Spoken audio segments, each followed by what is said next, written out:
আমি যে সব কাজ সবকিছু ভালো বুঝি বা পারি এইরকম দাবি আমি করি না। অনেক প্রোডাক্ট লঞ্চ করার চেষ্টা করছি, সেগুলোও ফেল করছে, কিন্তু এই ইউনিলিভার আমি বলবো যে ব্যাগগুলো তো দিতে পারতো যে ভাই আপনি এত কোটি টাকা কোম্পানি নষ্ট করলেন, বাইর হন। সেটা করে নাই, কিন্তু বরং আমাদেরকে এনকারেজ করছে কন্টিনিউয়াসলি যে করেন। যত উপরের লেভেলে এই ধরনের মুভ করা হয় তত বড় রিস্ক কিন্তু নেওয়া। ডিফিকাল্ট সিচুয়েশন হ্যান্ডেল করা শিখতেই হবে, প্রবলেম সলভিং যেরকম শিখতে হবে, ডিফিকাল্ট সিচুয়েশন আসবেই। 2011 আই মুভ টু বিকাশ। তখন বিকাশে কিন্তু এমপ্লয়ি নাম্বার 35 বা 36 ছিলাম। So it was absolutely literally it was a startup. আমরা নিজেরা কিন্তু আমাদের যে ফেসবুক পেজ ছিল, আমরা নিজেরা without any agency, without any help, we raise the fan base to 100,000 fans. আসসালামু আলাইকুম। আমরা ইয়েট আনাদার পডকাস্টের আরেকটা সেশন আমরা আজকে এসেছি। ইয়েট আনাদার পডকাস্ট আমরা অলরেডি কয়েকটা সেশন করেছি, BSNM presence and powered by Bill Nation. আজকে আমরা আরেকটা নতুন একটা টপিক্স নিয়ে আমরা আলাপ করতে যাচ্ছি, এবং এই টপিক্সে যে জিনিসগুলো আমরা আলাপ করবো সেটা হচ্ছে নিশ টু বস। আমরা কিভাবে একটা মার্কেটিং প্রফেশনের থেকে ওখান থেকেও যে আমরা একটা অর্গানাইজেশনের টপে যেতে পারি, এই জিনিসটা নিয়ে আমরা আলোচনা করব। এবং এটা ছাড়াও আমরা যে জিনিসগুলো আলোচনা করতে চাই যে আমাদের যে ইয়াং জেনারেশন সামনে আসছে তাদের জন্য কি মার্কেটিং অ্যাজ এ ক্যারিয়ার কীরকম ক্যারিয়ার হবে গোয়িং ফরওয়ার্ড। কারণ আমরা যে মার্কেটিং ফাংশনটা দেখছি সেটা কিন্তু প্রচুর চেঞ্জ হচ্ছে, এটা ইভলভ করছে। এই ইভলিউশনের রেজাল্টটা কি, আমরা এখন পর্যন্ত যেটা চেঞ্জ হয়েছে সেটা আমরা দেখতে পারি, বাট আমরা যদি দেখি 5 years down the line, 10 years down the line, এটা কীরকম দেখা যাবে, এই জিনিসগুলো নিয়ে আমরা আলাপ করব। এবং আমরা একটা চেষ্টা করব আমাদের যে ইয়াং যে জেনারেশনটা আছে, বা আমরা যাকে জেন জিও বলে থাকি, তাদেরকে একটা ডিরেকশন দেওয়া যে প্রফেশন হিসাবে কীভাবে এটার জন্য যারা ইন্টারেস্টেড কীভাবে রেডি হতে চায়। সো এই ব্যাকগ্রাউন্ডের ভিত্তিতে আমাদের চমৎকার একজন গেস্ট আসছেন আমাদের সাথে। এই দুজন আমারই খুব ক্লোজ, এবং একজন হচ্ছে আমাদের মাসুদিমা। আমরা একসময় ইউনিলিভারে কাজ করেছি একসাথে, এবং এখানে আছে সানিয়া মাহমুদ। উনি দুজনই আমরা একসাথে ইউনিলিভারে কাজ করেছি। মাসুদের সাথে যদি বলি, মাসুদের সাথে আমি একসময় অ্যাপার্টমেন্টও শেয়ার করেছি চিটাগংয়ে। So we have a lot of good memories together. এবং সানিয়াও join also in that party. আমরা বলবো যে আমরা আসলে not in the same apartment for sure, কিন্তু আমাদের একটা চমৎকার টাইম আমরা কাটিয়েছি চিটাগংয়ে ইউনিলিভারে। সো আমাদের we have lot of good memories. But আজকে আমরা ওই মেমোরি নিয়ে আমরা কথা বলবো না, বাট আমরা মেনলি যেটা বলেছি আমরা কথা বলবো ওনাদের যে জার্নি। আমি যদি মাসুদ মিয়ামের সম্বন্ধে ছোট্ট করে বলি, আমরা অনেক দিন একসাথে ছিলাম ইউনিলিভারের পরে ও আরও বিভিন্ন অর্গানাইজেশনে কাজ করছে, বড় বড় অর্গানাইজেশন। এর মধ্যে স্ট্যান্ডার্ড চার্টার্ড ব্যাংক ছিল, রেকিট ব্যাংকাইজারও ছিল, এবং এখন পোলারের সিইও হিসাবে কাজ করছে। এবং অন্যদিকে যদি আমি সানিয়ার কথা বলি, এগেন আমরা একসাথে কাজ করেছি ইউনিলিভারে অনেক দিন, তারপরে বিভিন্ন অর্গানাইজেশনে সে কাজ করেছে, আমার সাথে আবার কাজ করেছে রুবিতে, ইভেন বিকাশেও অনেকদিন ছিল, সিটি সেলেও ছিল। সো অনেক অর্গানাইজেশন ছিল, এবং লাস্টে পারফিটিতে অনেকদিন মার্কেটিং ডিরেক্টর হিসেবে কাজ করেছে। এবং রিসেন্টলি আমরা একসাথে একটা ইনস্টিটিউশন জয়েন করেছি, যেটা আমরা বললাম আজকে প্রোগ্রামটা হচ্ছে পাওয়ার্ড বাই বিল নেশন। এই বিল নেশনের কো ফাউন্ডার হচ্ছে সানিয়া, এবং উনি চিফ এক্সিকিউটিভ অফিসার হিসেবে এখানে কাজ করছেন with lot of passion. So with that background আমি আজকে প্রোগ্রাম যদি আমরা শুরু করি, আমি প্রথমে যে কোশ্চেনটা করব, আমি আমার নিজস্ব অভিজ্ঞতা থেকে বলি। আমি যখন আইডিএলসি থেকে ইউনিলিভার জয়েন করি, তখনকার সিও আমিনুল ইসলাম সাহেব ছিলেন। উনি বলছে, মিয়া তুমি কি করতেছো, তুমি কি তো সাবান বিক্রি করবা। এখন আমি ওই ব্যাকগ্রাউন্ড থেকে আমি জিজ্ঞেস করতে চাই, soap selling to ice cream selling, এই যে চেঞ্জটা, মানে what are the learning of Unilever you are actually using in soap selling থেকে যেটা শেখা গেছে সেটা আমরা এখন আইসক্রিম সেলিংয়ে ইউজ করা হচ্ছে। If you can throw some light on it. Thank you মাতা ভাই।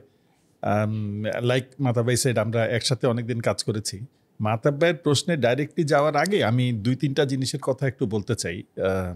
একটা হচ্ছে fundamentals of business remains unchange, সেটা যেই বিজনেসেই বলেন, এফএমসিজি টাইপের বিজনেসের নেচারটা একই রকম। বাংলাদেশে রিটেল ডিস্ট্রিবিউশনের নেচারটা কাছাকাছি, সামান্য এদিক ওদিক আছে। সো নলেজটার অনেকটুকুই খুব ইজিলি ট্রান্সফারেবল। এইটার সাথে সাথে আরেকটুও বলবো যে দেখেন, ওই মাথা ভাই যে কথাটা বলছিলেন, মার্কেটিংয়ের প্র্যাকটিসেস অ্যাপ্রোচেস একটু একটু করে চেঞ্জ হচ্ছে with time. Media and consumer habits যেহেতু বদলাচ্ছে, তো প্র্যাকটিসেস অ্যান্ড অ্যাপ্রোচেস চেঞ্জ হচ্ছে, but fundamentals remains absolutely unchange. So brand building যে লাগবে, এফএমসিজি ব্যবসা করতে গেলে ব্র্যান্ড তৈরি করতে হবে, এই কাজটা তখনও যেরকম দরকার ছিল এখনও সেরকমই দরকার। এবং আমি বলবো ইউনিলিভারে কাজ করার যেই বড় পার্ট সেটা হচ্ছে ইউনিলিভার হাতে ধরে এই জিনিসটা আমাদেরকে শেখানোর চেষ্টা করছে। এইটা আমি খুবই অ্যাপ্রিসিয়েট করি, এবং যা শিখাইছে সেইটা যেই অর্গানাইজেশনগুলিতেই কাজ করেছি পরবর্তীতে সেটাতে কাজে লাগছে, এবং সেই জায়গাগুলি থেকেও অনেকটুকু শেখার সুযোগ হয়েছে। আমি বলবো যে আমি যখন ইউনিলিভার ছেড়ে যাই তখন আমি একটা ক্যাটাগরি বা মাল্টিপল ক্যাটাগরি বা প্রোডাক্ট গ্রুপের দায়িত্বে ছিলাম। সেইখান থেকে যখন আমি মার্কেটিং ডিরেক্টর হিসাবে আরেকটা প্রতিষ্ঠানে গেলাম, রেকিটে গেলাম, রেকিট বেনকিসের, তখন কিন্তু আপনার পোর্টফোলিও ম্যানেজমেন্টের কাজগুলি চলে আসলো, যেটা ব্র্যান্ডে হয়তো অতটা ডাইরেক্টলি করতে হয় না যখন ব্র্যান্ড ম্যানেজমেন্টে আছেন, বাট যখন আপনি মার্কেটিং ফাংশনটা লিড করবেন তখন আপনাকে চিন্তা করতে হবে আমি কোথায় ইনভেস্ট করব, কোথার থেকে বেস্ট রেজাল্ট পাবো, কতগুলি আমার নতুন প্রোডাক্ট দরকার, কতটুকু আমি আসলে হ্যান্ডেল করার আমার যোগ্যতা আছে। তো এই ধরনের ট্রান্সফরমেশনগুলি, এই শিক্ষাগুলা আমি এখন যে কাজ করি সেখানেও অ্যাবসলিউটলি অ্যাপ্লিকেবল, তাতে কোনো রকম কোনো দ্বিধা নেই এই কথা বলতে। আর এটার সাথে সাথে আরেকটা বলবো, আমি স্ট্যান্ডার্ড চার্টার্ড ব্যাংকে অনেকদিন ছিলাম। আমি স্ট্যান্ডার্ড চার্টার্ড ব্যাংকের কথা বলার আগে আরেকটু বলি, আমি ক্যারিয়ারে অনেকগুলো আমি বলবো কোয়াইট আনকনভেনশনাল বা রিস্কি মুভ করার চেষ্টা করছি। যেমন আমি পিওর মার্কেটিং থেকে, আমি এফএমসিজি মার্কেটিং থেকে সরে গেছি, 10-12 বছর ব্যাংকে কাজ করছি। তো আপনি এই প্রশ্ন আসতেই পারে যে আপনি এফএমসিজি মার্কেটিংয়ে, এবং আমি ভালো জায়গায় কাজ করেছি, ইউনিলিভারে কাজ করেছি, রেকিটে কাজ করছি, কোকাকোলায় কাজ করছি, সেখান থেকে এই কমপ্লিটলি একটা সার্ভিস সেক্টরে সরে যাওয়া, নন ব্র্যান্ড সার্ভিস সেক্টর, এরকম জায়গায় যা আসলে সার্ভিস ব্র্যান্ডও একটা শিখবার জিনিস। তো ওইটা আমার একটা মাথায় ছিল যে ফাংশনাল ব্র্যান্ডে কাজ করলাম, কোকাকোলার মতো এক্সপেরিয়েন্সিয়াল ব্র্যান্ডে কাজ করলাম, মেবি সার্ভিস ব্র্যান্ডে কাজ করলে বোধহয় আরেকটু ভালোভাবে মার্কেটিংটা শিখতে পারবো। তো সেইটা আমার খুব ভালো কাজে লেগেছে। স্ট্যান্ডার্ড চার্টার্ড আমাকে আরেকটা সুযোগ করে দিল, যার জন্য আমি I feel really grateful to Standard Chartered. আমি ওখানে এইচআরের চলে গেলাম, এবং যতগুলা পিছনে প্রায় 30-31-32 বছরের মতো চাকরি করছি। সো 20-21 বছর মাল্টিন্যাশনালে ছিলাম, 10-11 বছর একটা লোকাল কোম্পানিতে আছি। আমি বলবো এইচআরে যাওয়ার মুভটা আমার কাছে, as I look back, I think one of the best move that I have done. মানুষ যে কত ভ্যালুয়েবল, একজন মানুষ যে একটা প্রতিষ্ঠান বদলে দিতে পারে, এইটার ভ্যালুটা শিখতে পারছি আমি এইচআরে যখন কাজ করি তখন। এইটার হাতে নাতে এটার প্রমাণ, এটা কিভাবে কাজ করে, মানুষকে কেমনে আসলে মোটিভেটেড রাখতে হয়, মানুষ কেমনে কাজের ভিতরে ঢুকে, কেমনে এঙ্গেজড হয়, এই জিনিসগুলো শিখবার একটা সুযোগ হয়। সো আমি বলবো ওইটাও খালি মার্কেটিং না, এই যে বিভিন্ন ফাংশনে কাজ করার যে অভিজ্ঞতা, এর সবটাই আমাকে খুবই আজকের কাজ করতে খুবই সহযোগিতা করে। আচ্ছা মাসুদ, এখানে আমি একটু ইন্টারভিউ করি। জি, বলেন। আমার একটা কোশ্চেনের একটা উত্তর, একটা অংশ পেয়ে গেছি। কারণ একটা অল আউট সিও হতে গেলে আমার কিন্তু you started the marketing and brand, তারপর আমার কথা হচ্ছে আরও তো আমার অন্যান্য এরিয়াতেও আমাদের এক্সপার্টিস ডেভেলপ করতে হবে, যেরকম ফাইন্যান্স, অপারেশনস, এবং আমার থার্ড এলিমেন্টে ছিল মানুষ। আমার মানুষের যে কীভাবে হ্যান্ডেল করতে হবে, এটা আমি already I am sure you gather that experience from Standard Chartered Bank. কিন্তু how did you develop that skill, এই যে অপারেশনস এবং finance, that is also integral part, এবং ডেটা ইনসাইট, এই জিনিসটা, এই স্কিলটা কি কতটা দরকার ছিল to come to that today's position? So দরকার আছে, স্কিল সেটটার দরকার আছে বা এই ক্যাপাবিলিটিটার দরকার আছে। আমরা সবাই, আমি যে সব কাজ সব কিছু ভালো বুঝি বা পারি এইরকম দাবি আমি করি না। আমি মনে করি যেই কাজটা আমি করার চেষ্টা করছি সেটা হচ্ছে আমার টিমে এমন লোকজন আনা, আমার সাথে যারা ডাইরেক্টলি কাজ করে তাদের এই যোগ্যতাটা আছে কিনা সেইটা অ্যাসেস করার চেষ্টা করছি। সো আমি বলবো ম্যানুফ্যাকচারিং স্পেস যদি বলেন, বা লজিস্টিক্স স্পেস, যেটা আইসক্রিম বিজনেসের জন্য ক্রিটিক্যালি ইম্পর্টেন্ট, খুবই জরুরি একটা এরিয়া, সেই জায়গায় আমি বলবো অত্যন্ত দক্ষ লোক আমাদের টিমে আছে। সো ব্যবসার এই ধরনের ব্যবসাগুলি একটা বড়ভাবে একটা সম্মিলিত প্রচেষ্টা, মানুষের সম্মিলিত প্রচেষ্টা। তো ওই প্রচেষ্টায় নিজের দুর্বলতাটা বুঝে সেইভাবে যদি টিমটা সেট আপ করা যায়, তাইলে আমি মনে করি এইটা অনেকটুকুই ওভারকাম করে ফেলা যায়। এক্সিলেন্ট। আমার যে বেসিক্যালি আমরা কমপ্লিমেন্ট খুঁজি, we don't know it all, মানে ওই জিনিসটা মানুষের যে ওই মাইন্ডসেট ছিল না, রাদার আমি মানুষের মধ্যে থেকে ওই কোয়ালিটিগুলো কীভাবে পেতে পারি, এটা ইউজ করতে পারি, সেটাই করেছে। ওয়ান্ডারফুল।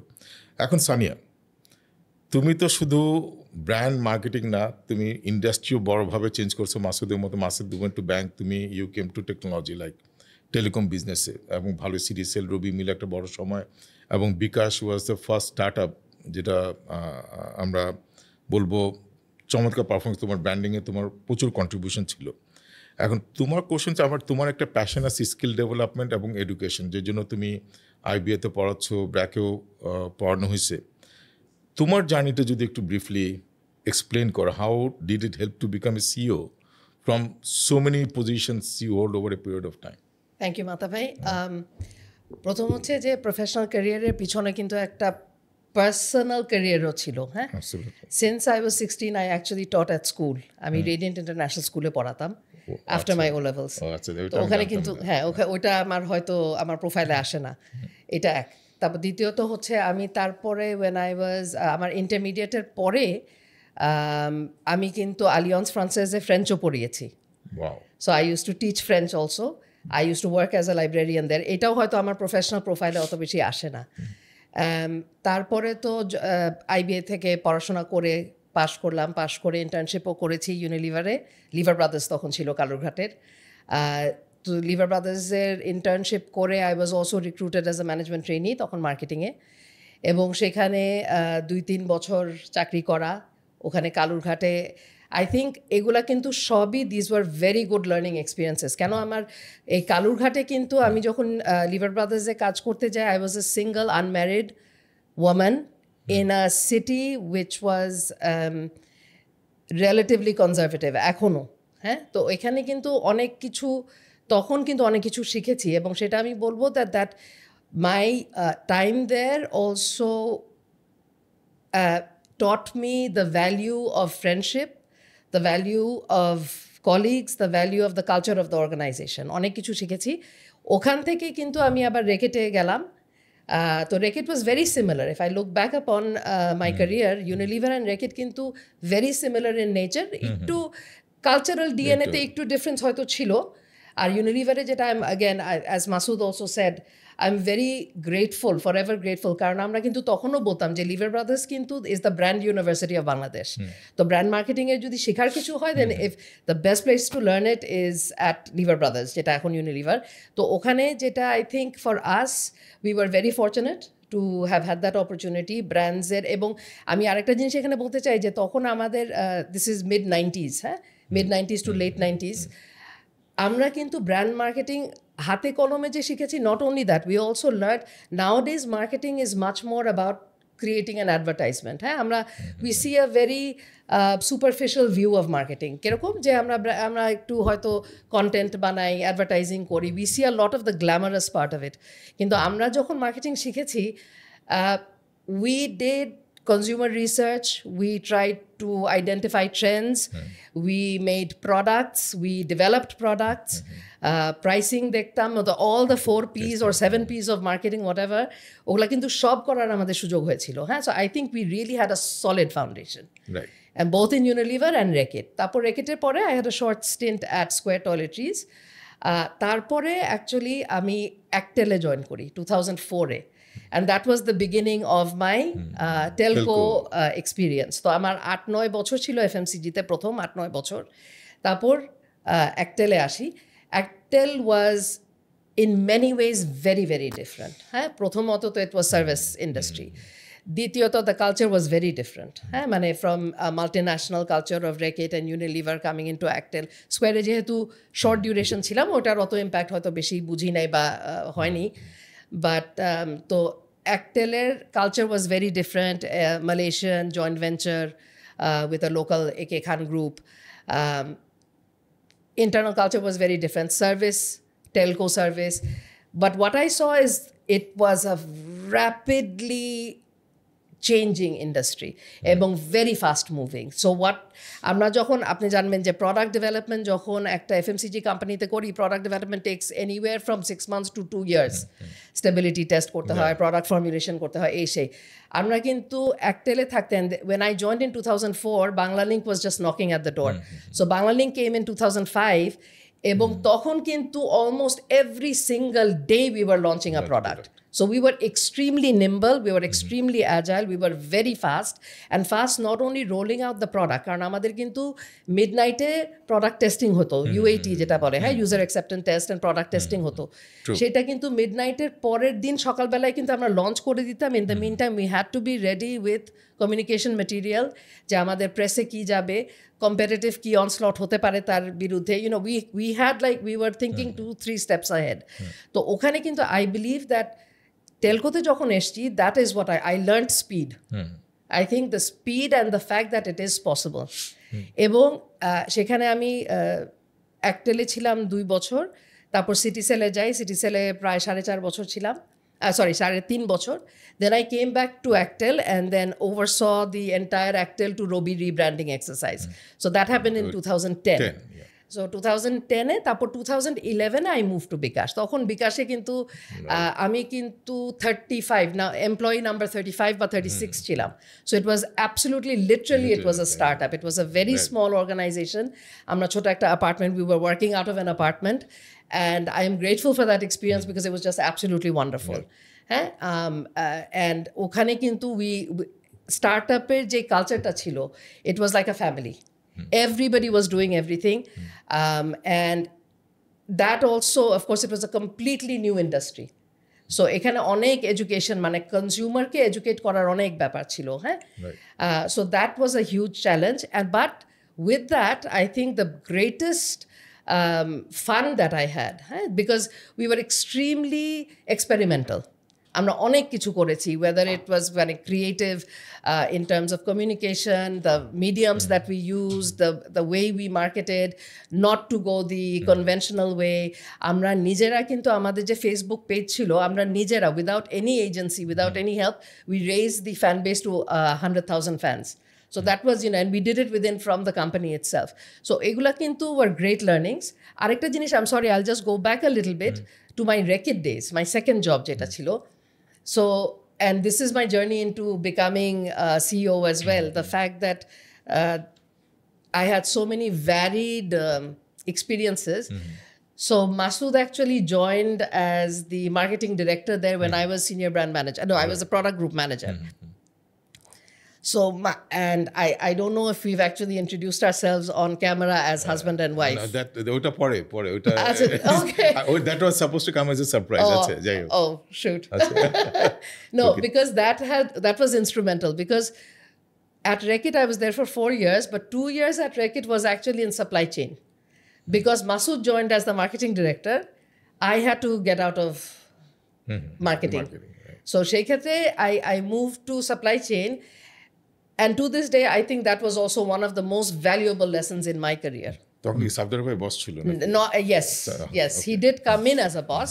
প্রথমে আব্দুল হক ছিলেন, তারপর সাবদার ভাই also came in while I was in supply chain. So that was, I think, wonderful in terms of understanding operations, networking, capital, and Reckitt was absolutely, কি বলবো, excellent in that, and I think he will vouch for that as well. Ora financially extremely savvy.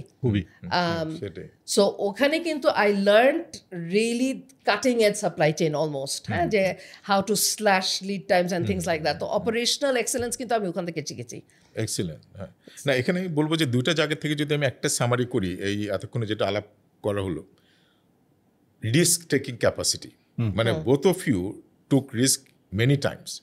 একটা হচ্ছে industry change করা, function change করা, and এই risk নেওয়ার জন্য, এবং আমি আমার পরিপ্রেক্ষিতেও যদি বলি, আমার লাইফেও কিন্তু আমি প্রচুর রিস্ক নিয়েছিলাম বিভিন্ন সময়, এবং যত উপরের লেভেলে এই ধরনের মুভ করা হয় তত বড় রিস্ক কিন্তু নেওয়া হয়, এবং আমরা কিন্তু ছিটকেও পড়তাম।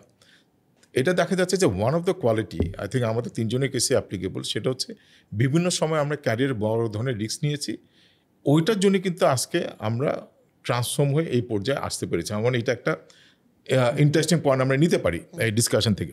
আমার নেক্সট কোশ্চেনটা হচ্ছে, ইউনিলিভার আমাদের তিনজনের ক্যারিয়ার শুরু হয় প্রিটি মাচ আমার একটু পরে, যে প্রচুর সিও তৈরি করেছে, শুধু বাংলাদেশে না। আমি একটা স্টাডি করছিলাম, 25% অফ ফরচুন 500 সিও যারা এসছে তারা কিন্তু আবার ব্র্যান্ড অ্যান্ড মার্কেটিং থেকে আসছে। আর ইউনিলিভার যদি আমি বাংলাদেশের পার্সপেক্টিভ দেখি, আমাদের যারা অনেকে কলিগ ছিলেন প্রত্যেকে কিন্তু খুবই সাকসেসফুল সিও অনেকেই আছেন এবং এখনও আছেন, আদার দেন 2 of you.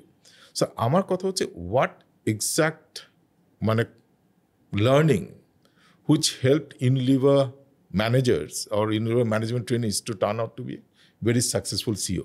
খুব অল্পর মধ্যে যদি মাসুদ আমি এক দুইটা কথা বলতে পারি। আমার পরিষ্কার মনে পড়ে যে আমি যখন ম্যানেজমেন্ট ট্রেনি হিসাবে মার্কেটিং ডিপার্টমেন্টে জয়েন করলাম ইউনিলিভারে, যেদিন আমার কনফার্মেশন হলো, আমি শ্যাম্পু ক্যাটাগরিতে ব্র্যান্ড ম্যানেজার হিসেবে কনফার্ম হলাম।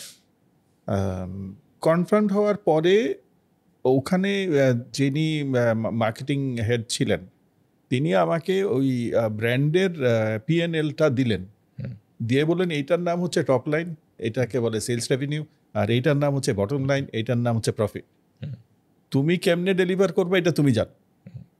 ডিসেম্বর 31 তারিখে আমি চাই যে এই রেভিনিউটা মিট করবা, এই সেলস এই প্রফিটটা ডেলিভার করতে হবে। সো আমি বলবো early on responsibility of business, এইটা ইউনিলিভার খুব ভালোভাবে শিখাইছে। আমার পরিষ্কার মনে পড়ে যে আমাকে যিনি রিক্রুট করছিলেন, ইয়ান স্যাংস্টার, ব্রিটিশ জেন্টলম্যান, ম্যানেজিং ডিরেক্টর ছিলেন ইউনিলিভারের তখন, লিভার ব্রাদার্স। আমি তখন শ্যাম্পুর ব্র্যান্ড ম্যানেজার। কোনো একটা আইটেম কস্ট মেটেরিয়ালের পার টনে কয়েক পয়সা প্রাইস বাড়ছে, কয়েক পয়সা পার টান ইজ নাথিং, মানে ইটস ভেরি ভেরি স্মল। উনি আমাকে ডেকে নিয়ে গেলেন ওনার অফিসে এবং আমাকে সেই রকমভাবে জিজ্ঞেস করলেন যে আমি কেন জানি না যে কেন এই কয়েক পয়সা দাম বাড়ছে। সো তার মানে এই যে ডিটেলে দেখা, to see everything in that brand, so এইটার দায়িত্বটাও খুব অল্প, মানে খুব আর্লি এজ ইন ক্যারিয়ার আমি ইউনিলিভার তৈরি করে। So responsibility of the entirety আর to see through the details. Thirdly আমি যেটা বলবো, ইউনিলিভারের অ্যাটলিস্ট এখন কি কবে আমি জানি না, বাট খুব স্ট্রাকচার্ড একটা ট্রেনিং প্রোগ্রামের মধ্য দিয়েও কিন্তু আমরা গেছি। সো যখন আমি প্রমোশন পেয়ে প্রথম ম্যানেজার অফ অ্যানাদার পার্সন হইলাম, তখন কিন্তু তারা আমাকে পিপল ম্যানেজমেন্টের উপরে কোর্সের ট্রেনিংয়ে পাঠালো যে how do you manage people, মানুষকে ম্যানেজ করার আসলে রাস্তা কি, কেমনে ম্যানেজ করতে হয় মানুষকে, এটা definite ways of doing it. So এটা আমাদেরকে শেখানো শুরু করলো। উইনিং থ্রু পিপল, আমার কোর্সের নামটা মনে পড়ে যে how do you win through people. তারপরে সো আপনি যখন আরেকটু বড় টিমের কাছে আসলো, তখন আরেকটু জেনারেল ম্যানেজমেন্ট প্র্যাকটিসগুলি শেখানোর জন্য আরেকটা ট্রেনিংয়ে পাঠালো। সো আমি স্ট্রাকচার দুইটা সাইডই সমান তালে ইউনিলিভার তৈরি করছে। একটা হচ্ছে full responsibility of the business at a very early age. আমি যখন এই কাজটা করছি তখন আমার বয়স সামওয়্যার অ্যারাউন্ড 25-26। তো তখনই কিন্তু তারা ওই P&L responsibility, sales revenue responsibility, profit responsibility এবং প্রজেক্ট লিড, যতগুলা নতুন প্রোডাক্ট লঞ্চ হয় এইটার প্রজেক্ট লিড কিন্তু এই ব্র্যান্ড টিম লিড করে। সো এইটা যে সে খালি অ্যাডভার্টাইজিং তৈরি করে বা কমিউনিকেশন তৈরি করে তা না, সে এইটার ক্যাপাসিটি বিল্ডিং থেকে শুরু করে এইটার ক্যাপেক্স থেকে শুরু করে he is involved or she is involved in every step of that business. So he or she runs. একজন মিনি ম্যানেজিং ডিরেক্টর হিসাবে সে কিন্তু ওই 25 বছর বয়স থেকে কাজ করার সুযোগ পায়। এইটা আমি মনে করি খুব ভালোভাবে ইউনিলিভারকে তৈরি করে। আমার মনে প্রথমেই যেটা হচ্ছে এম্পাওয়ার করা, you are fully empowered but at the same time guided, মানে হ্যান্ড হোল্ডিংটাও ছিল, হ্যান্ড হোল্ডিং খুবই ভালো ছিল। মানে এমডি ম্যানেজমেন্ট ট্রেনির সাথে ডিল করতেছে, এটা কিন্তু এখনকার এনভায়রনমেন্টে চিন্তাই করা যায় না, কিন্তু তুমি এটা এক্সপেরিয়েন্স করছো, আমিও এটা এক্সপেরিয়েন্স করছি। হ্যাঁ, অফকোর্স, হ্যাঁ। Adding to that, Unilever-এর যে ট্রেনিং ছিল, I think the management trainee, the youngest member in the marketing team, আমাদের অপারেশনস মিটিং বলে একটা মিটিং হতো এভরি টিউসডে, এবং the youngest member of the marketing team had to take the minutes. ওই মিনিটসটা and operations টিমটা কিন্তু operations মিটিংটা কিন্তু ছিল কোম্পানি ওয়াইড একটা অপারেশনস মিটিং, যেটা whatever the brand, whatever the issue, whether it is a factory issue or a sales issue or a supply chain issue or an HR issue, সব কিছু কিন্তু ওখানে ডিসকাস করা হতো। অ্যান্ড ম্যানেজমেন্ট ট্রেনি যখন ওটার minutes নিচ্ছে, the youngest member of the team, সে কিন্তু বাধ্য to understand what is going on. I remember the first time that I took that minutes, আমি কিন্তু হা করে জাস্ট চারিদিকে তাকিয়েছিলাম, I didn't know. And as a result, because I had to write the minutes, আমার কিন্তু ডেস্কে as a new absolutely new member, I had to go from desk to desk at everybody's table in every department, factory হোক, supply chain হোক, marketing হোক, sales হোক, সবার সাথে কথা বলে বলে বলে এটা কিন্তু আরেকটা মজা ছিল আমরা কিন্তু প্রিভিলেজড, মানে এখনকার ইউনিলিভারে যারা আছে না আমরা ফ্যাক্টরির সাথে কাজ করতাম, আমাদের অফিসটা ছিল ফ্যাক্টরির সাথে। আমার মানে that was one of the best thing happened to us. আমাদের তিনজনের ক্ষেত্রে যারা পরে আসছে তারা কিন্তু যে ফ্যাক্টরি, আমরা প্রতি কথায় ফিজিক্যালি চলে যেতাম ফ্যাক্টরিতে, মানে বস কি বলতেছে বা কে কি বলতেছে ওটা ভেরিফাই করার জন্য। সো ওই লার্নিং এর আমার মনে কোনো অল্টারনেটিভ। আমি আরেকটা সানিয়ার সাথে আরেকটা পয়েন্ট একটু অ্যাড করি, এই বিকামিং জেনারেল ম্যানেজার্স এইটার ক্ষেত্রে আমি বলবো খুব আর্লি এজেও আমাদেরকে এক্সপোজার টু সিনিয়র ম্যানেজমেন্ট তৈরি করে দিছে। সো আমার I remember business group president আসলো ক্রিস জেমেট, আমি জানি না বিজনেস গ্রুপ প্রেসিডেন্ট মানে global board member, big tall man. So আমরা কিন্তু তখন একেবারেই juniors in the company, brand managers and what, so best junior in the process. তার এত জুনিয়র লোকের সাথে ইন্টারাকশন হওয়ারই কোনো সুযোগ হওয়ার কথা না। সে Unilever board member, global board member, ওনাদের কাছে কিন্তু আমাদের প্রেজেন্ট করতে হলো।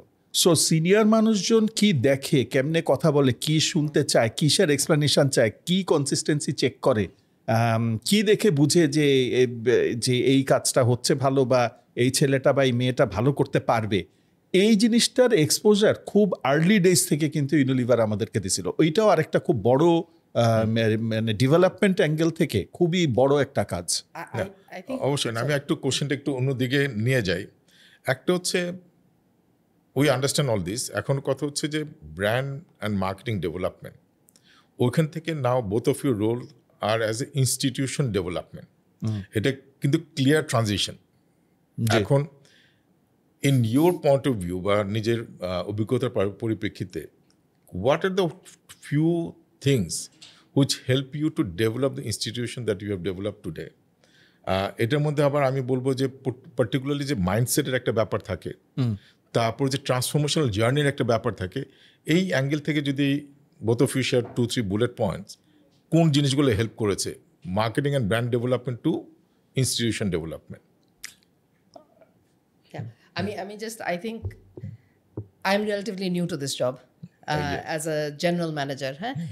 একটা জিনিস is, first of all, I have to step out of my marketing shoe, right? And I think that's quite challenging for me because it is a shift in mindset. That marketing বাদেও যে অন্যান্য factors আছে, there are other hiccups. It's not just which of course, like I said, that হয়তো আগের experience helped, যে supply chain এর flip side of the coin আমি আমার দেখার সুযোগ হয়েছে। But I think one of the most important factors is the people factor.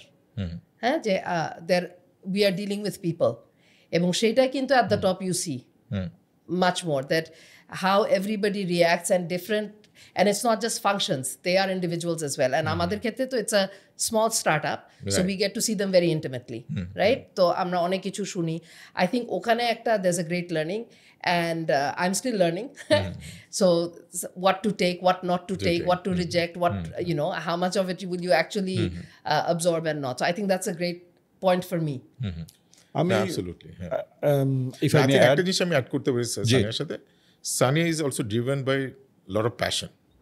কারণ একটা এই ধরনের রোলে গেলে passion plays a significant role, এবং ওই জায়গাটা আমার মনে হয় সানের ক্ষেত্রে কাজ করে। And passion for education, I think that is also, you started your career with that. এই যে প্রথমে স্কুলে পড়ানো, যেটা আমার জানা ছিল না, ওইটা আবার এখন coming back to that, I think that also that's wonderful, full circle. আমি 2-3টা জিনিস একটু অ্যাড করতে চাই। Absolutely passion is critically important.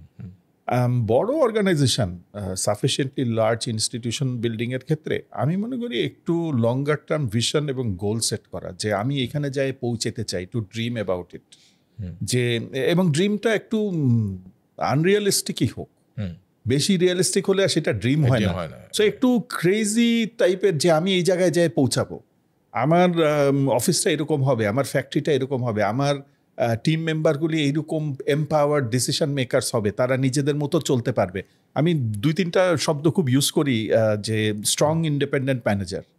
আমরা যেন মানুষ তৈরির ক্ষেত্রে স্ট্রং এবং ইন্ডিপেন্ডেন্ট, তার যেন মিনিমাম সুপারভিশনে সে চলতে পারে, বারবার তাকে যেন গাইড করতে না হয়, এইরকম লোক খুঁজে বের করাটাও জরুরি আছে ইনস্টিটিউশন বিল্ডিংয়ে। দ্বিতীয়ত এই জিনিসটা, সো গোল সেটিং একটা বললাম, পিপল কোয়ালিটি অ্যান্ড এই যে স্ট্রং ইন্ডিপেন্ডেন্ট ম্যানেজমেন্ট তৈরি করা। আরেকটা জিনিস খুব জরুরি দরকার সব ক্ষেত্রেই, সব বিজনেসে আমি মনে করি, সেটা হচ্ছে যে একটু এফিসিয়েন্সি ইমপ্রুভমেন্ট। আমরা এটা খুব ভালোভাবে দেখতে পাই। সেলফ এফিসিয়েন্সির কথা বলতেছো না ইনস্টিটিউশন বিল্ডিং এর প্রশ্নেই আসতেছি। সো এফিসিয়েন্সি ইমপ্রুভ করতে গেলেই তখন আপনার চিন্তা করতে হবে যে আমি এটাতে ইনপুট কি দিচ্ছি আর আমি কি আউটপুট পাবো, এটাই তো এফিসিয়েন্সির অঙ্ক। তাইলে ইনপুটগুলি যদি আমি চেঞ্জ না করি, আমি আউটপুটটা চেঞ্জ হয়ে যাবে এরকম চিন্তা করা যায় না। তাহলে আমাকে ইনপুটেই হাত দিতে হবে। তো ইনপুটগুলা কি? Internal processes, internal decision making timing, product লঞ্চের টাইমিং কীরকম লাগে, স্পিড টু মার্কেটের এফিসিয়েন্সি। কারণ আপনি যদি লম্বা টাইমে একটা বিজনেস সাস্টেইন করতে হয়, আমরা দেখি যে কস্টের movement is faster than price ইনক্রিজের মুভমেন্ট। আপনি যত দ্রুত প্রাইস বদলাইতে পারবেন, তার থেকে অনেক দ্রুত রেটে কস্ট বদলায় যাবে। আমরা বাংলাদেশের অনেক ব্যবসায়ী ইম্পোর্ট ডিপেন্ডেন্ট। আমরা 85 টাকার ডলার থেকে 125 টাকার বা 120 টাকার ডলারে চলে আসছি। এইখানেই অনেক বড় একটা পার্সেন্টেজের কস্ট ইমপ্রুভমেন্ট আছে। আপনি কিন্তু এই রেটে প্রাইস বাড়াইতে পারবেন না, বছরকে বছর ওইভাবে প্রাইস বাড়ানো যায় না। তাহলে আমার জার্নিটা, তাহলে আমি প্রফিটেবিলিটি ধরে রাখবো কি করে, শেয়ার হোল্ডার রিটার্ন এনশোর করবো কি করে, এইখানে আমার নতুন প্রোডাক্টের রোল প্লে আছে, এইখানে এফিসিয়েন্সি ইমপ্রুভমেন্টের রোল। সো ইনস্টিটিউশন বিল্ড করতে চাই, এই নেসেসিটিগুলোই যদি আইডেন্টিফাই করা যায় যে আমার একটা গোল লাগবে, এতগুলা মানুষকে একটা লক্ষ্য ছাড়া কোন দিকে যাবে, সো লক্ষ্য ড্রিম লাগবে, আমার ইনপুট প্রসেসগুলো যদি বেটার না হয়, তাহলে আমি এই কস্ট ইনক্রিজের কার্ভকে ফাইট করব কি করে। এই ধরনের জিনিসগুলো থেকেই আমি বলবো ইনস্টিটিউশন বিল্ডিং ব্লকসগুলি তৈরি হয়। আচ্ছা, তোমাকে একটা কুইক কোশ্চেন করি। জি, ফোকাস অন টপ লাইন আর বটম লাইন? লম্বা উত্তর না, আমি ক্লিয়ার আনসার চাই। টপ লাইন আর বটম লাইন? না, দিস আর ইজি আনসার। আমি এক লাইনেই উত্তর দিব, revenue longer term, profitability immediate, এতটুকুই বলতে পারি। আমি পার্সোনালি ফিল করি টপ লাইন যদি আমরা ফোকাস করতে পারি, অন্য things fall in place. So of course you have to have balance strategy about cost and efficiency, যেগুলো বলছো ওগুলো ঠিক আছে, but top line to me is extremely important. Revenue always. আচ্ছা, I'll come back to both of you. এখন we are not perfect. আমাদের লাইফে, আমাদের ক্যারিয়ার, আমরা অনেকেই সবাই কম বেশি ভুল করছি, আমাদের ব্যর্থতাও আছে। আমার কাছে মনে হয় ব্যর্থতার থেকেও আমাদের ক্যারিয়ার শেপ আপ হয়েছে over a period of time. আমি দুজনের থেকে দুজনের একটা ব্যর্থতা জানতে চাই, ওই ব্যর্থতার থেকে কিভাবে ক্যারিয়ারটাকে হেল্প করেছিল এই জার্নিতে, এটা আমি শুনতে চাই, এই গল্পটা। I can start. Yes. I won't be specific, but you are aware of a certain time of my career which was quite difficult. And I think this had to do with managing the boss more than anything else. Boss had certain ambitions. I think it's a reality. And we don't choose our bosses, right? So we have to live with whatever fate has dealt us. So সেই ক্ষেত্রে I think I did not handle it properly. The boss that I had, I knew where it was going, and I think I saw the early signs, but probably I did not act properly on it. Immaturityর কারণেই বলেন, আমার নিজের টেম্পারামেন্টের কারণেই বলেন, আমার নিজের অ্যারোগেন্সের কথা বলতে পারেন। So because of that, I think I had to take some other steps which otherwise I wouldn't have taken. So jai hok, to ota bodhai I think that was a great learning. And পরবর্তীতে I take it into cognizance. I don't necessarily agree that I have to change myself completely, but I think about, again, it comes back to managing people and how could I have done it differently নিয়ে তো অবশ্যই চিন্তা করি, এবং I think that has played a role in my future, in my roles afterwards.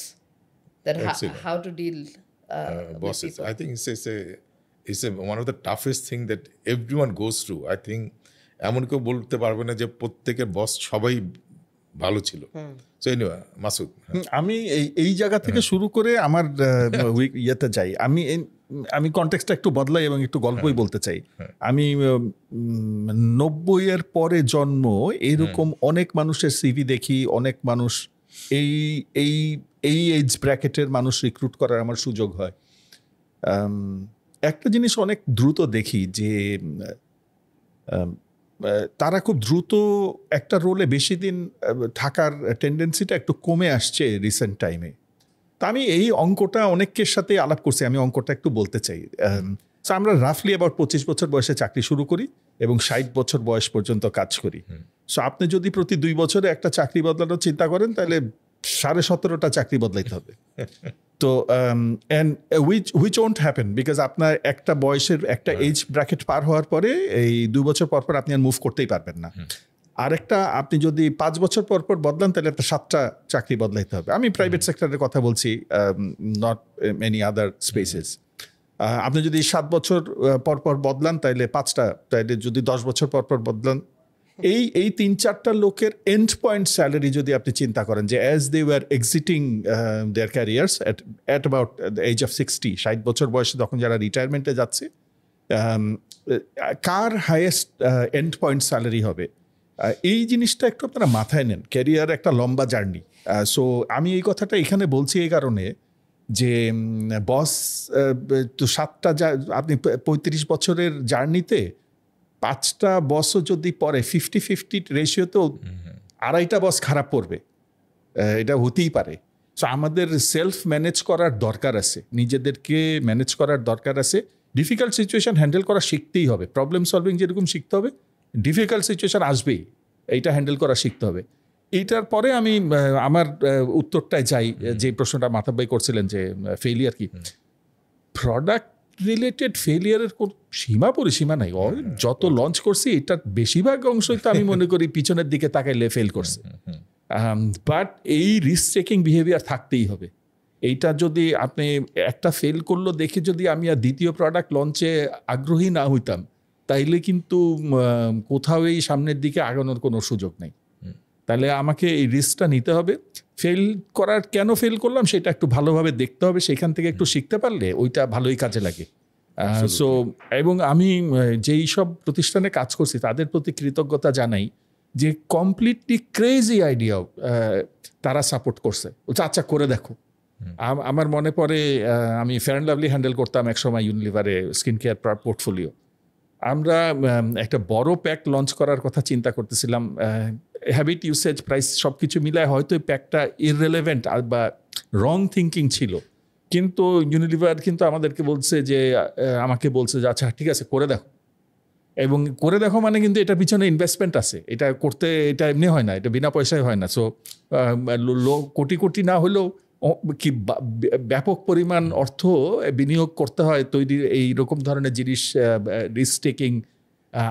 Ahead of time অনেক product launch করার চেষ্টা করছি, সেগুলোও ফেল করছে। কিন্তু এই ইউনিলিভার আমি বলবো যে এই সুযোগটা করে দিছে এবং এইটার জন্য ওইভাবে আমাদেরকে পেনালাইজ করে বাইর করে দেয়নি।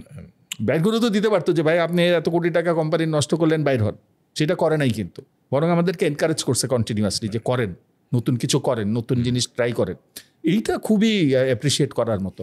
অ্যাবসলিউটলি। আমার মনে হয় এই জায়গাটা খুবই, আমার অভিজ্ঞতা তো একই জিনিস, যত আমরা ভুল করব তত কিন্তু আমরা শিখবো।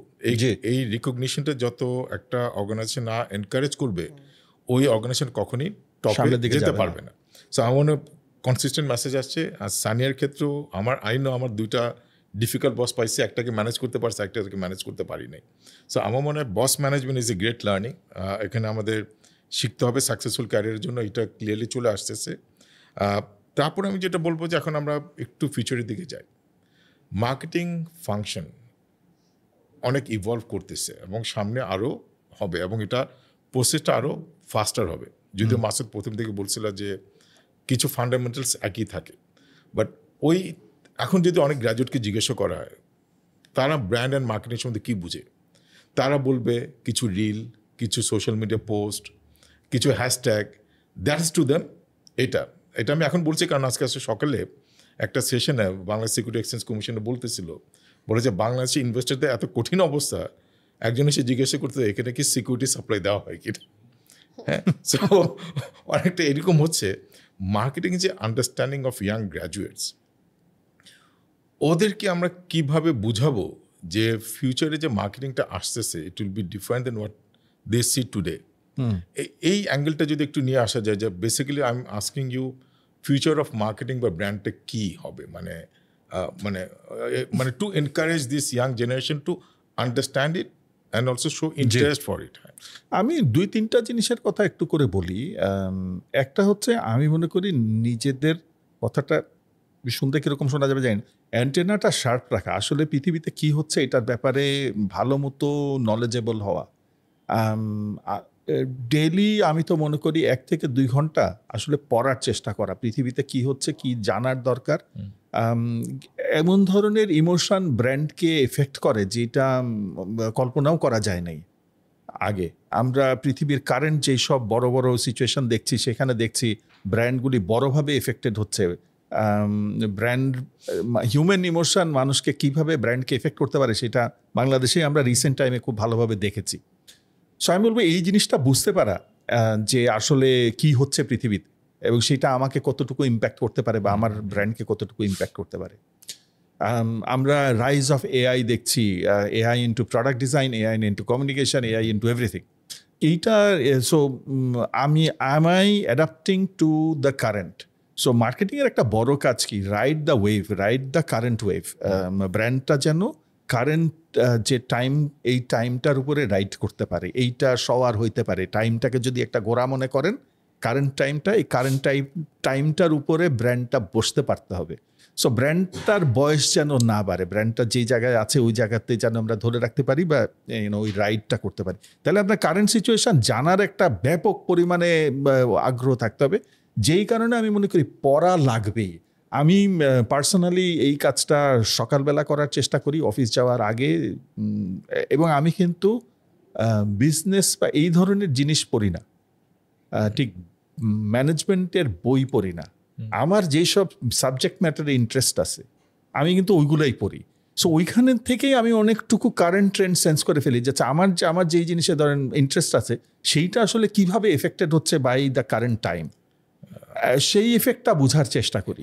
না, আমার মনে এখানে যেটা পরিষ্কার করে আছে, কিছু তো পড়ালেখা করতে হবে এবং ওটার সাথে সাথে অবজারভেশন ইজ ভেরি ইম্পর্টেন্ট। যে কানেক্ট, মানে কোথাও কি হচ্ছে আমাদেরকে জিজ্ঞাসা করতে হবে এটার ইমপ্লিকেশনস আমার উপরে কি। এইটাই আজকে দেখছিলাম যে গুগল একটা নতুন একটা ডিক্লারেশন আসছে, ফ্লো বলে একটা প্ল্যাটফর্ম, এটা মুভি মেকিং এর জন্য। যে মানে বেসিক্যালি তুমি ইনস্ট্রাকশন দিয়ে দিবা, ওই একটা শট, মানে এটা ক্লাইম্যাক্স শট হোক বা মানে যে কোনো ধরনের শট, ক্রিয়েট দ্য শট, মানে পুরো একদম, মানে now you can sitting in a মানে ডিজিটাল রুম, আমরা একটা মুভি বানায় ফেলতে পারি, ডেস্কটপ থেকে করা যায়।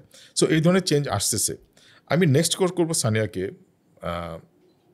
একটা হচ্ছে যে মেয়ে হিসাবে আমরা সবসময় জানি, আমরা যতই বলি আমরা চেষ্টা করতেছি মেয়েদেরকে ইকুয়াল অপরচুনিটি দেওয়ার জন্য, but they have some unique challenges. এবং আমরা কিন্তু বাংলাদেশে খুব বেশি মেয়ে সিওদেরকে আমরা দেখি না। সো এইটার কি চ্যালেঞ্জ তুমি ফেস করে আসছো, এবং একটা জিনিস তুমি যদি শেয়ার করো, কারণ আমাদের যে ইয়াং জেনারেশন অনেক মেয়েও কিন্তু এখানে চলে আসবে। মানে আমার অভিজ্ঞতায় দেখছি মেয়েরা কিন্তু লেখাপড়া খুব ভালো হয়, আমাদের সঙ্গে আমরা দেখেছি, এটা IBA বলি বা অন্য জায়গায় বলি, তারপরে কেন এত সিও হচ্ছে না? হোয়াট ওয়ার দ্য কি অবস্টাকলস?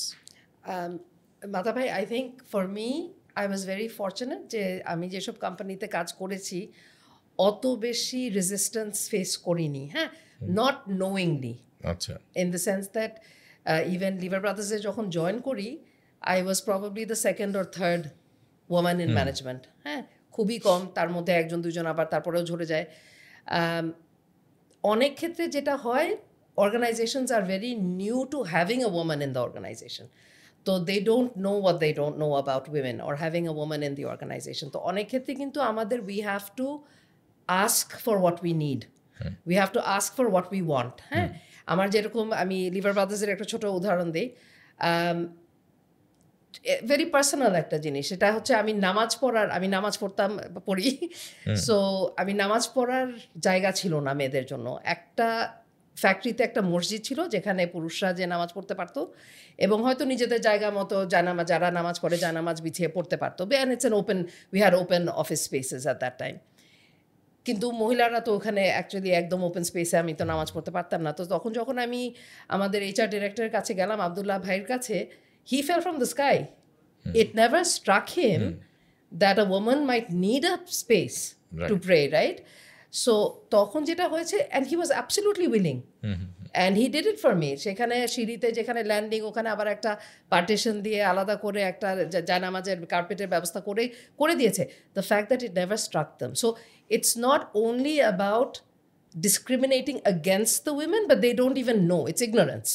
Absolutely. So এটা একটা. Other challenges that I faced is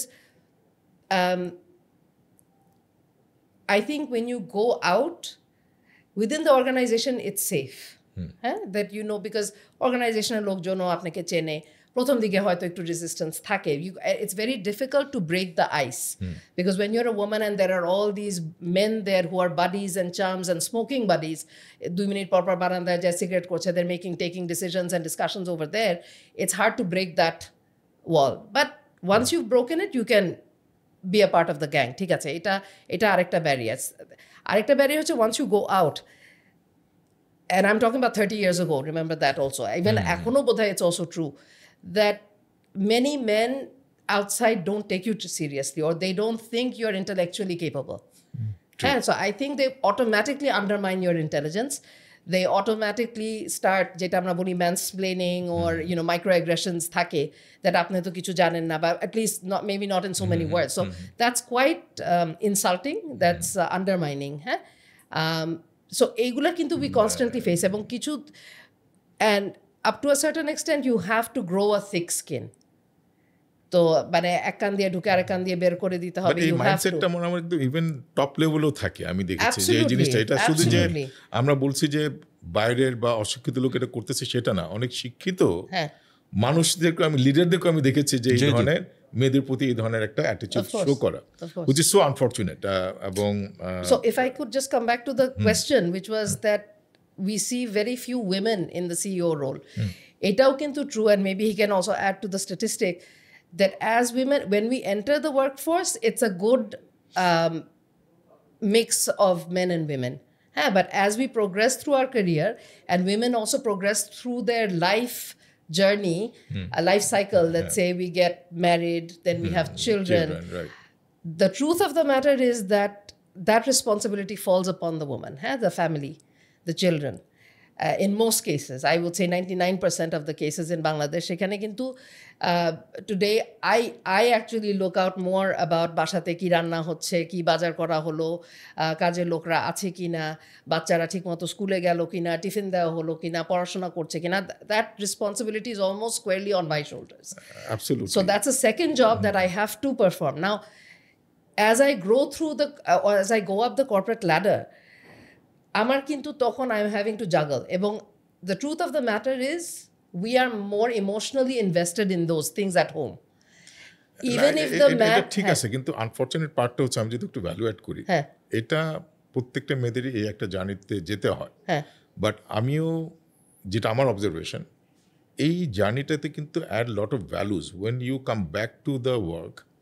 তখন কিন্তু এই যে এক্সপিরিয়েন্সটা কিন্তু প্রচণ্ডভাবে হেল্প করে। You bring new dimension to your career as a mother, as a, I agree, but how many people are allowing you to come back to the work in the position that you think you could fit? আমার next কোয়েশ্চনটা তো ওই জায়গায় যাচ্ছিলাম। 2 of you are super power couple বাংলাদেশে, এইরকম successful এবং এরকম background থেকে still doing the job you are suppose to do as a mother, as a wife, you are doing all the roles. আমি তোমাকে যতটা পার্সোনালি চিনি, অ্যান্ড কোয়েশ্চেন হচ্ছে দুজনে একই জায়গার থেকে আসছো, দুজনের মধ্যে কি কোনো সময় কোনো কম্পিটিশন হয়েছে? ডিড ইউ ফিল মানে ওই জেলাসি যে একটা অনেক সময় কাজ করে, মাসুদ আগায় যাচ্ছে বা তুমি আগায় যাচ্ছ, পিছায় যাচ্ছ, যেটা মানে এই জিনিসটা কি তোমাদের কখনো রিলেশনশিপে কোনো ইম্প্যাক্ট পড়েছিল কিনা? Okay, before he answers, first of all, I think one benefit was that he was always ahead because he started his career 3 years ahead of me. So we were never at an equal footing, number one. তো ওই একদম direct competition ছিল বলে আমি বলবো ছিল না. But in terms of making compromises, a couple of things. একটা হলো, as I slightly mentioned it earlier, Reckitt he joined as the marketing director.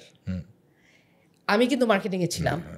And I was category lead for lavatory care and antiseptics. I had to step down. Right. Not step down, I had to step aside. তখন কিন্তু আমি marketing ক্যারিয়ারটাকে I sidestepped that and willingly I went into supply chain. তখন I was very kindly offered by the management. হক ভাই ছিলেন, Abdul Haq was the MD at that time. He said, no, you go wherever, where would you like to go? And I was given the choice. So I had chosen supply chain. And Shape Bor, I think that choice was actually a fantastic experience for me at the end of the day. Eta ekta. Pore, I think, and I won't say it's a compromise, but I think I had the luxury to choose my priorities. Je more recent times, let's say COVID jokhon holo, COVID er pore, I feel my daughter needed me. I felt that I was not feeling up to par in terms of being very aggressive or not aggressive, ambitious in the workplace. So I chose to step back. I chose to leave my career and take a break, give more time to my family, and I believe that was a privilege for me to be able to do so. বলার চেষ্টা করছো, basically you act as a balancing factor. যেখানে sacrifice করার দরকার ছিল বা compromise বা adjustment দরকার ছিল, that was one of the critical role you played. Yes. I think that sounds wonderful. Masood. আমি বলবো সানিয়ার সাপোর্ট ওয়াজ অলওয়েজ দেয়ার. এইটা একটা বড় কাজ. ডিপ্লোম্যাটিক হয় নাকি? না ডিপ্লোম্যাটিক না, আমি স্ট্রেট ফরওয়ার্ডই বলছি. যেই ক্যারিয়ারের রিস্কগুলা আমি নিতে পারছি, এটার একটা কারণ আমি মনে করি, দুইটা কারণ আছে. একটা কারণ হচ্ছে আমার মনে হয়েছে যে আমি যদি এই কাজটাতে ফেলও করি, খাওয়া পড়া চলবে, সানিয়া যেহেতু ভালো চাকরি করে. এটা এক. দুই, এটার আরেকটা কারণও এটা এরকম যে নিজের উপরেও একটু কনফিডেন্স ছিল যে বেসিক কাজটা হয়তো মোটামুটি শিখতে পারছি, এইখানে না হলে কোথাও না কোথাও একটা ব্যবস্থা করে নিব, এরকম একটা ইয়ে ছিল. সো এইটাতে আসাতে দুইজনের আমি মনে করি এটা খুব কাজেই লাগছে. ক্যারিয়ার কম্পিট, আই থিঙ্ক তুমি আমার থেকে কোনো একটা রোলে আমার থেকে বেশি আর্ন করতে, এতটুকু আমার মনে পড়ে. সো ক্যারিয়ার ঠিক কম্পিট করছি বলে আমার মনে পড়ে না, কিন্তু she is to earn more than me, which was good fun, which is good to see. তো সো আমি মনে করি দুইজন ইনকাম করায় আমরা অনেক কিছু এফোর্ড করতে পারছি যেটা কোনোভাবেই আদারওয়াইজ পারতাম না. এবং সো দুইজনে আমরা বিভিন্নভাবে আমাদের ছেলেমেয়ের জন্য বা নিজেদের জন্য কন্ট্রিবিউট করার যেভাবে করছি, এইটা একার ইনকামে করা খুব কঠিন হতো.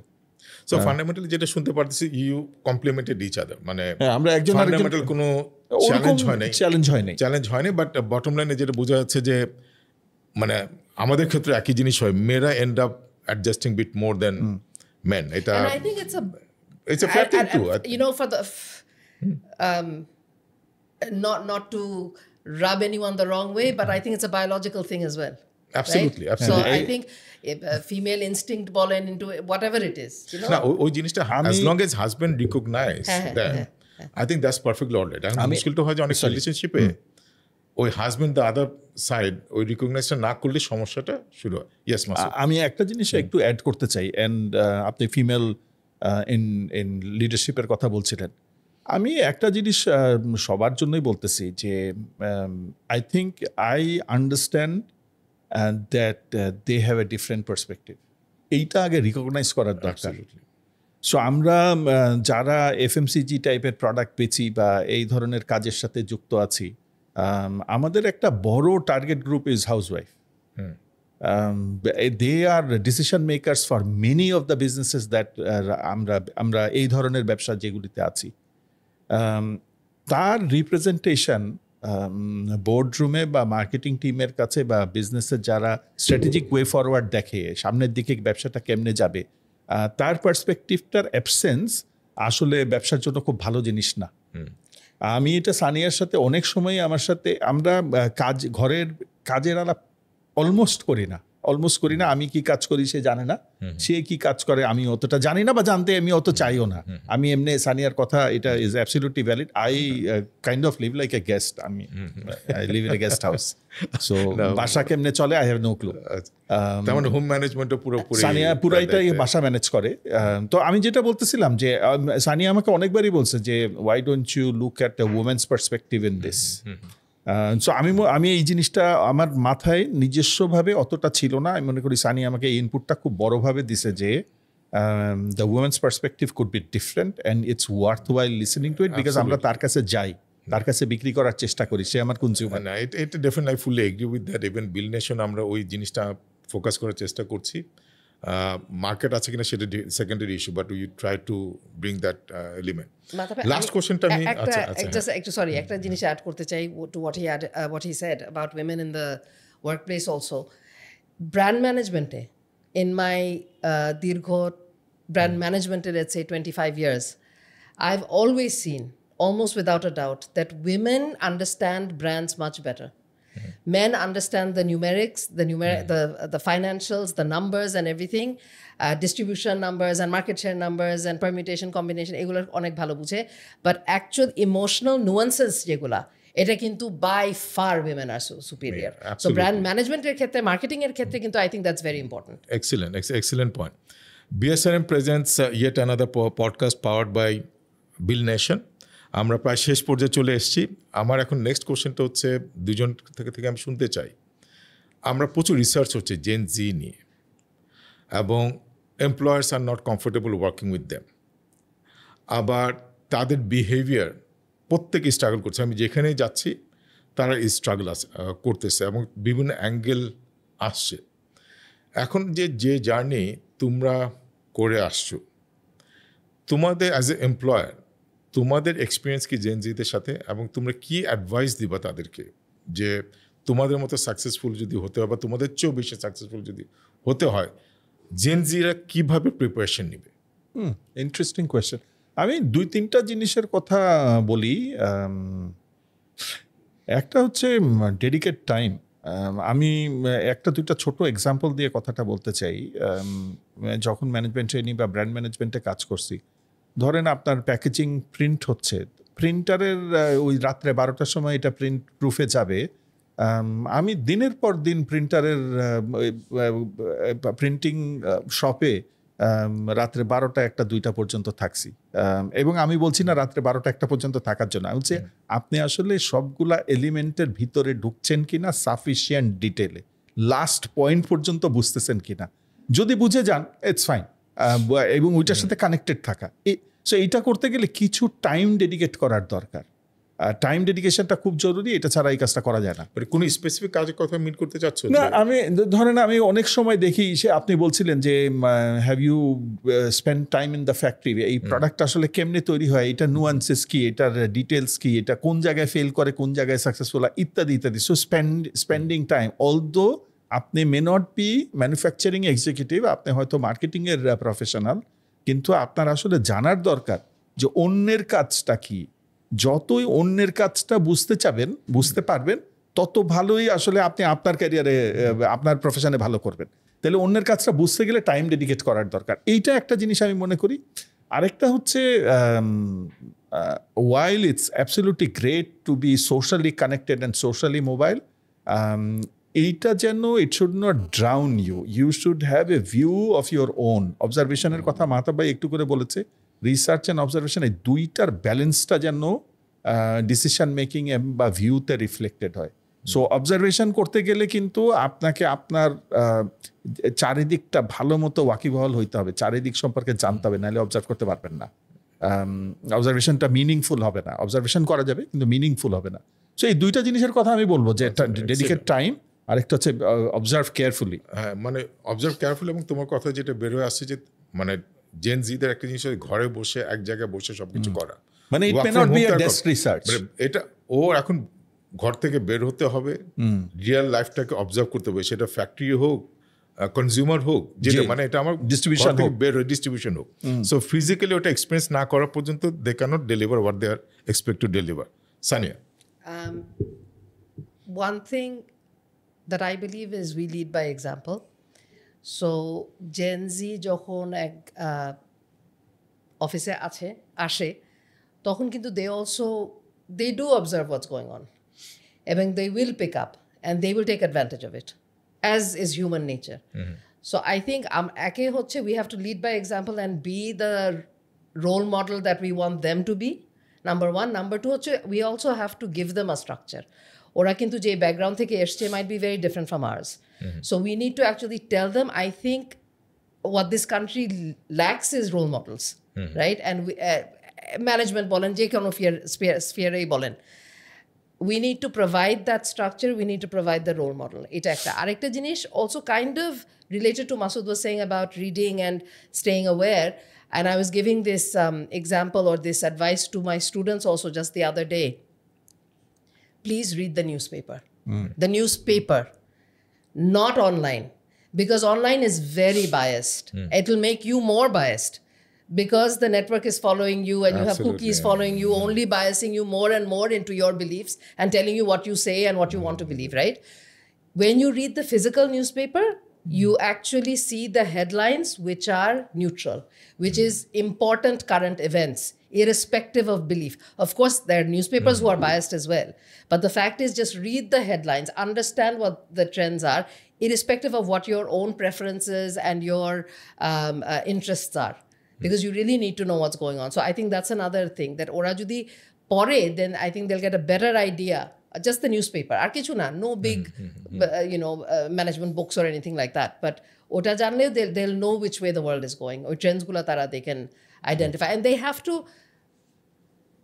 it's easy to say, very difficult to do, because I also find it very difficult to do, just to extract yourself from the smartphone.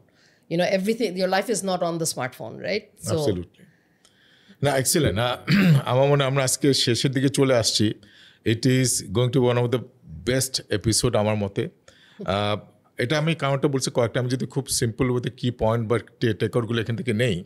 প্রথমে একটা জিনিস আমরা যেটা জানতে পারলাম মাসুদ এবং সানিয়ার কাছ থেকে, সেটা হচ্ছে ফান্ডামেন্টালি কিন্তু মার্কেটিং বা ব্র্যান্ড চেঞ্জ হচ্ছে না। কিছু ফান্ডামেন্টালস কিন্তু যেটা আগে ভ্যালিড ছিল সেটাও সামনে থাকবে, বাট কিছু টেকনিক, কিছু হাও পার্ট, ওই জায়গাটা অনেক ধরনের চেঞ্জ আসবে। ওই চেঞ্জের মধ্যে শুধু যে কনজিউমার ইনসাইট, অবজারভেশন, ওই রিলেটেড জিনিস তা না, বিহেভিয়ারাল অনেক কিছু চেঞ্জও এটাতে ইম্প্যাক্ট করবে। সো এটা একটা আমার কাছে মনে একটা critical take out from today session. আরেকটা জিনিস হচ্ছে যে পাওয়ার কাপল, ওরা মার্কেটিং ব্র্যান্ড নিয়ে আজকে আমরা দেখছি এত একটা ইম্পর্টেন্ট পজিশনে আসছে। এখানে যে মেয়েদের যে একটা স্ট্রাগল করতে হয়, ওদের যে একটা ইউনিক প্রবলেম ফেস করতে হয়, একটা কাপল কীভাবে দুজনই ক্যারিয়ারিস্ট এবং দুজনই কিন্তু দুজনকে সাপোর্ট দিয়ে কীভাবে একটা সাকসেসফুলি দুজনের ক্যারিয়ারই রাইট ডিরেকশনে নিতে পারে। সো আমার মনে হয় এই যে ডেলিকেট একটা সিচুয়েশন কীভাবে হ্যান্ডেল করতে হয়, এটা শুধু যে ব্র্যান্ডের মার্কেটিং ক্যারিয়ারিস্ট হিসেবে শুধু না, এটা যে কোনো ক্ষেত্রে কিন্তু আমরা এই দুজনের কাছ থেকে এই লার্নিংগুলো আমরা নিতে পারি। থার্ড যে জিনিসটা হচ্ছে বারবার যেটা হচ্ছে আসছে, আমাদের কন্টিনিউয়াসলি আমাদেরকে লার্ন করতে হবে এবং কিছু কিছু ক্ষেত্রে আমাদের পুরনো লার্নিংগুলো ছেড়ে দিতে হবে। এই জিনিসটা কিন্তু খুব চলে আসছে এবং দুজনের মধ্যে কিন্তু একটা জিনিস আছে, সেটা হচ্ছে কন্টিনিউয়াসলি ডেইলি বেসিসে কিছু নতুন কিছু শেখা এবং অবজার্ভ করা এবং ওইটা আমাদের কারেন্ট জবের সাথে কানেক্ট করা। এই প্র্যাকটিসটা যদি আমরা শুরু করি, এটা will turn out to B your habit. এই হ্যাবিটটা হয়ে গেলে কিন্তু প্রথম থেকে একটু স্ট্রাগল করতে হবে, তারপর কিন্তু আমরা যেই কাজটাই করি সেটা আমরা আরও সুন্দরভাবে আনবায়াসড ওয়েতে করতে পারবো। And last but not the least, আমাদের মনে হয় যেটা যাদের জন্য এই প্রোগ্রামটা আমরা করছি সেটা হচ্ছে আমাদের ইয়াং জেনারেশন। এখানে পার্টিকুলার আমরা বলবো জেন জি, যারা অলরেডি 20-25% অফ দ্য ওয়ার্কফোর্স এবং সামনে আরও বেশি হবে, তাদের মধ্যে একটা ডিসকমফোর্ট কাজ করতেছে এমপ্লয়ারদের মধ্যে, সিনিয়র ম্যানেজারদের সাথে। তাদের এই discomfort is not good for them and not good for the senior managers. এটাকে কীভাবে ওভারকাম করা যায়, at the same time upholding the principles of brands, marketing এবং ফিউচার লিডারদের জন্য। তো সেই ক্ষেত্রে আমরা কিছু ইনসাইট আমরা পেয়েছি। আমরা মনে করি আমাদের জেন জি, আমাদের ফিউচার, যারা আমাদের ফিউচার অফ দিস নেশন, তারা যদি কিছুটা লার্নিং এই ডিসকাশন থেকে নিতে পারেন, আমার মনে হয় আমাদের দেশের ভবিষ্যৎ আরও চমৎকার হবে এবং আমরা একটা সুন্দর দেশ উপহার দিতে পারবো। আমাদের প্রচুর চ্যালেঞ্জ আছে, প্রচুর অপরচুনিটি আছে। আমরা সবাই যদি একসাথে কাজ করি, আমাদের নলেজ শেয়ার করি, আমরা অনেক ভালো কিছু করতে পারবো। সে আশা নিয়ে আজকের এপিসোডটা শেষ করছি। আমি আবার ধন্যবাদ দিতে চাই BSRMকে, তারা এই প্রোগ্রামটা স্পন্সর করার জন্য, আমাদের সমাজে কন্ট্রিবিউট করার জন্য, এবং বিল নেশন পাশে আছে এই পুরো প্রোগ্রামটাকে একটা সঠিক জায়গায় নিয়ে যাওয়ার জন্য। ধন্যবাদ সবাইকে। আসসালামু আলাইকুম।